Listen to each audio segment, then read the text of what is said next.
16 अप्रैल की ये तिथि, बैशाख का ये कृष्ण पक्ष और प्रदोष का ये अद्भुत संयोग, ये कोई सामान्य दिन नहीं है। ये वो क्षण है जब समय की धारा थोड़ी धीमी हो जाती है, जब अदृश्य शक्तियां आपके आसपास सक्रिय हो जाती है और जब आपके एक छोटे से प्रयास से आपकी किस्मत की दिशा बदल सकती है।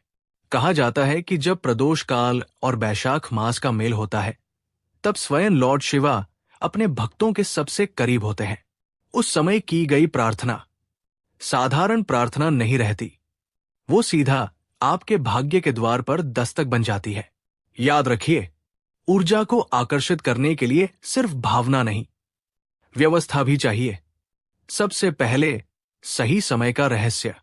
इस उपाय का सबसे शक्तिशाली समय होता है प्रदोष काल, यानी सूर्यास्त के आसपास का वो विशेष समय जब दिन और रात का मिलन होता है। इस दिन यानी 16 अप्रैल को लॉर्ड शिवा की कृपा प्राप्त करने के लिए यह समय सबसे उपयुक्त माना गया है। सटीक समय इस प्रकार रखें: सूर्यास्त से लगभग पहले से लेकर 1 घंटा बाद तक। विशेष रूप से शाम 6 बजे से 7 बजे के बीच का समय अत्यंत प्रभावशाली रहेगा। लेकिन सिर्फ समय जान लेना काफी नहीं है। इस समय के भीतर भी एक शांत क्षण होता है, जब आपका मन स्थिर हो और जब वातावरण में हल्की सी ठहराव की अनुभूति हो। उसी क्षण से उपाय शुरू करना सबसे अधिक फलदायी माना जाता है। अब बात करते हैं सही स्थान की। स्थान का चुनाव आपके पूरे परिणाम को बदल सकता है। सबसे उत्तम स्थान: घर का उत्तर पूर्व ईशान कोण, या फिर कोई ऐसा शांत कमरा जहां किसी का आना जाना न हो। अगर संभव हो तो घर का मंदिर या कोई साफ सुथरा कोना। अगर आप वाराणसी जैसे आध्यात्मिक स्थान पर हैं, तो गंगा के किनारे या किसी शिव मंदिर के पास ये उपाय और भी प्रभावशाली हो सकता है। लेकिन ध्यान रखिए, स्थान भव्य नहीं, पवित्र होना चाहिए। वहां शोर, गंदगी या नकारात्मकता बिल्कुल नहीं होनी चाहिए। अब सबसे महत्वपूर्ण आवश्यक सामग्री। यहां पर छोटी सी भी चूक आपके पूरे प्रयास को कमजोर कर सकती है, इसलिए हर वस्तु को ध्यान से समझिए। शुद्ध जल, गंगा जल हो तो सर्वोत्तम। ये शुद्धि और ऊर्जा प्रवाह के लिए आवश्यक है। कच्चा दूध, शिव अभिषेक के लिए, जो मन की अशुद्धियों को शांत करता है। बेलपत्र, 3 या 5 पत्तों का समूह, ये लॉर्ड शिवा को अत्यंत प्रिय होता है। ध्यान रखें कि पत्ते कटे-फटे न हों। सफेद फूल, विशेषकर धतूरा या कनेर, पवित्रता और शांति का प्रतीक। धूप और दीपक, घी का दीपक, वातावरण को दिव्य बनाने के लिए। चंदन या भस्म, ये साधना को स्थिरता देता है। एक साफ सफेद कपड़ा जिस पर आप सारी सामग्री व्यवस्थित रखेंगे। शिवलिंग, यदि घर में हो। अगर न हो तो शिव की तस्वीर भी उपयोग कर सकते हैं। एक छोटा तांबे या मिट्टी का पात्र, जल अर्पण के लिए। मौन और एकाग्रता, ये सबसे जरूरी अदृश्य सामग्री है, जिसके बिना बाकी सब व्यर्थ हो सकता है। अगले भाग में आप जानेंगे इस उपाय की पूरी विधि, कदम दर कदम, और वही वो बिंदु है जहां से आपके जीवन में वास्तविक परिवर्तन शुरू हो सकता है। इस भाग को बहुत ध्यान से समझिए, क्योंकि यही वह प्रक्रिया है जो आपकी प्रार्थना को सीधे स्वीकार करवाने की शक्ति रखती है। शुरुआत से पहले मन और वातावरण की तैयारी। सबसे पहले उस स्थान पर बैठ जाएं जिसे आपने चुना है। कुछ क्षण आंखें बंद करें और अपने मन को शांत करें। धीरे धीरे सांस लें और छोड़े कोई भी नकारात्मक विचार, कोई भी डर, कोई भी जल्दबाजी, उसे वही छोड़ दें, क्योंकि ये उपाय सिर्फ हाथों से नहीं, मन और आत्मा से किया जाता है। अब सामने सफेद कपड़ा बिछाएं और उस पर सारी सामग्री को सलीके से रखें। दीपक जलाएं और धूप लगाएं।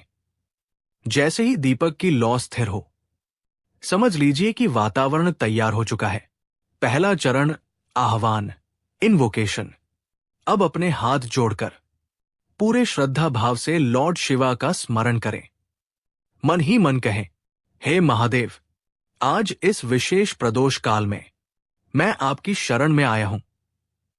मेरी प्रार्थना स्वीकार करें और मेरे जीवन से सभी बाधाओं को दूर करें। इस समय आवाज नहीं, भावना महत्वपूर्ण है। जितनी सच्ची भावना होगी उतना ही गहरा संपर्क बनेगा। दूसरा चरण, अभिषेक, पवित्र स्नान। अब शिवलिंग या चित्र पर धीरे धीरे जल अर्पित करें। जल अर्पित करते समय हर बूंद के साथ ये भावना रखें कि आपकी सारी परेशानियां धीरे धीरे बह रही है। अब कच्चा दूध अर्पित करें। यह प्रक्रिया जल्दबाजी में नहीं, शांत और स्थिर होकर करें, क्योंकि यही वो क्षण है जब आपकी ऊर्जा और उस दिव्य ऊर्जा का मिलन हो रहा है। तीसरा चरण, अर्पण, ऑफरिंग। अब बेलपत्र उठाएं। ध्यान रखें उसका मुख सही दिशा में हो और वो साफ सुथरा हो। धीरे से शिवलिंग पर अर्पित करें और हर बार एक ही भावना रखें, मेरे जीवन की बाधाएं दूर हों और धन, शांति और सफलता का मार्ग खुले। इसके बाद सफेद फूल अर्पित करें। फूल अर्पित करते समय अपने मन की एक खास इच्छा को स्पष्ट रूप से सोचें, लेकिन ध्यान रहे वो इच्छा स्वार्थ से नहीं, सकारात्मकता से जुड़ी होनी चाहिए। चौथा चरण, मंत्र और ध्यान, सबसे शक्तिशाली हिस्सा। अब आंखें बंद करें और मन ही मन ओम नमः शिवाय का जाप शुरू करें। गिनती जरूरी नहीं, भाव जरूरी है, लेकिन कम से कम 108 बार जाप करने का प्रयास करें। हर बार जब आप मंत्र बोलते हैं तो ये कल्पना करें कि आपके चारों ओर एक सुरक्षा घेरा बन रहा है और आपकी सारी नकारात्मकता उस घेरे के बाहर रह जा रही है। यही वो क्षण है जहां सबसे ज्यादा लोग विचलित हो जाते हैं, लेकिन अगर आपने इसे पूरा कर लिया तो समझ लीजिए कि आधा कार्य सफल हो चुका है। पांचवां चरण, संकल्प, रेजोल्यूशन। अब दोनों हाथ जोड़कर अपनी मनोकामना स्पष्ट रूप से बोलें, धीरे धीरे, बिना डर, बिना संदेह, क्योंकि यही वो क्षण है जब आपकी बात सुनी जा रही होती है। हे महादेव, मैं ये संकल्प लेता हूं कि मैं अपने कर्मों को सुधारूंगा और सच्चाई के मार्ग पर चलूंगा। कृपया मेरे जीवन में सुख, शांति और समृद्धि प्रदान करें। छठा चरण, समापन, क्लोजिंग रिचुअल। अब दीपक के सामने हाथ जोड़कर कुछ क्षण शांत बैठें। कोई शब्द नहीं, सिर्फ शांति, और फिर धीरे से आंखें खोलें। अंत में दीपक को बुझाए नहीं, उसे स्वयं बुझने दे। ये एक संकेत होता है कि आपकी प्रार्थना पूर्ण हुई है। उपाय शुरू करने से पहले मन में संकल्प अवश्य लें। बिना संकल्प किया गया उपाय दिशा खो देता है और फल अधूरा रह जाता है। शिवलिंग या शिवचित्र के सामने पीठ करके कभी न बैठें। ऐसा करने से साधना की ऊर्जा विपरीत दिशा में चली जाती है। अभिषेक करते समय जल या पंचामृत कभी भी सीधे जमीन पर न गिरने दें। नीचे एक पात्र या थाली अवश्य रखें। उपाय के दिन घर में मांस, मदिरा, लहसुन या प्याज का सेवन न हो। यह शिव तत्व की शुद्धता को भंग करता है। मंत्र जाप गिनती पूरी किए बिना बीच में न रोकें। अधूरा जाप ऊर्जा को रोक देता है और मन अशांत कर सकता है। शिवलिंग पर चढ़ाया गया जल या पंचामृत कभी भी पैरों से न छुएं, इसे अपवित्र माना गया है। उपाय के दौरान दीपक अगर अपने आप बुझ जाए, इस उपाय को लगातार अलग अलग समय पर ना करें। पूजा के बीच में किसी का प्रवेश या आवाज उपाय की गति तोड़ सकती है, इसलिए पहले से वातावरण सुरक्षित करें। उपाय पूरा होने के बाद उसी दिन किसी से इस साधना की चर्चा ना करें। मौन रखने से फल शीघ्र प्राप्त होता है। अंत में, अगर आपने इस उपाय को पूरा ध्यान, विश्वास और श्रद्धा से सुना है, अगर आपके मन में किसी का अहित नहीं है और अगर आप सच में जीवन में सकारात्मक परिवर्तन चाहते हैं, तो शिव की कृपा आपसे दूर नहीं। जिस घर में यह उपाय सच्चे मन से किया जाता है, वहां दरिद्रता ठहर नहीं पाती, नकारात्मकता रास्ता भूल जाती है और धन, शांति व सम्मान अपने आप आने लगते हैं। गुरुजी कहते हैं, शिव भाव देखते हैं, शब्द नहीं। उपाय के बाद जो भी सामग्री शेष रह जाए, उसे अपमान या लापरवाही से ना हटा, क्योंकि उस पर साधना की ऊर्जा रहती है। किसी भी शेष वस्तु को गंदे स्थान, नाली या कूड़े में सीधे न डालें। यह सबसे बड़ी भूल मानी जाती है। जो भी सामग्री बचा हो उसे किसी बहते जल में प्रवाहित कर दें ताकि ऊर्जा सम्मानपूर्वक विसर्जित हो। उपाय के बाद कुछ समय तक घर में शांति बनाए रखें। तुरंत शोर शराबा ना करें।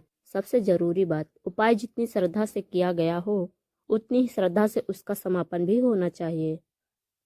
भोलेनाथ से यही प्रार्थना है कि आपके जीवन के बंद द्वार खुले, आपकी मेहनत सफल हो और जो भी संकट है वह धीरे धीरे आपसे दूर होता जाए। अगर यह वीडियो आपके मन तक पहुंचा है तो समझ लीजिए यह संयोग नहीं, यह आशीर्वाद का संकेत है। और अगर आप चाहते हैं कि यह आशीर्वाद आपके जीवन में स्थिर हो जाए, यह कृपा आपकी तरफ बनी रहे, तो कमेंट में सिर्फ ओम नमः शिवाय लिख दीजिए। लिखते समय मन में कोई एक इच्छा जरूर रखिए। याद रखिए, जो इस आशीर्वाद को स्वीकार करता है उसकी राह खुद शिव संभाल लेते हैं।